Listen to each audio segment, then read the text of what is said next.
মিথ্যা মামলা দিয়ে তাকে সাজা দিলেন, তারপরও বিভিন্নভাবে তারপরে নির্যাতন করা হয়েছে, যেখান থেকে তিনি অসুস্থ হয়ে আমাদের নেত্রীকে আমাদের কাছে ফিরিয়ে পেয়েছি।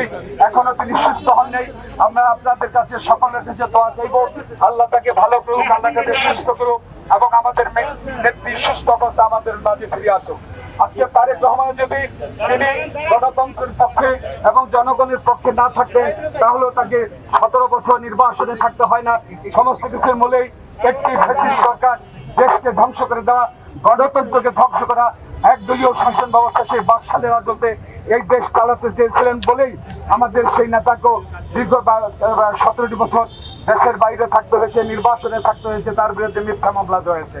আমি তাই অনুরোধ করব, আজকে গণতন্ত্র আমরা পুনরুজ্জীবিত হয়েছে, সেই 5ই আগস্ট কিন্তু আমাদের গণতন্ত্রের ফ্যাসিস্টরা, যারা গণতন্ত্রকে হত্যা করেছিল, যারা এত খুন গুম করেছে, যারা মায়ের বুক খালি করেছে, সেই ফ্যাসিস্টরা কিন্তু এখনো সরে যায় নাই। তারা বিভিন্ন জায়গায় এখন অবস্থান করছেন। আগামী দিনে যে নির্বাচন, এই নির্বাচনকে কেন্দ্র করে জননেতা তারেক রহমান বলেছিলেন যে একটি সঠিক নির্বাচনের জন্য যে কোনো সহযোগিতা আমি এবং আমার দলের পক্ষ থেকে এই বর্তমান সরকারকে সহযোগিতা করব। সেখানে এই নির্বাচনকে বাধাগ্রস্ত করার জন্য, বাংলাদেশের জন্য যে নির্বাচন না হয়, একটি ভিন্ন খাতের দেশকে নেওয়ার জন্য আরেকটি বিশেষ মহল, দেশি বিদেশি ষড়যন্ত্রকারীরা মাঠে নেমেছে।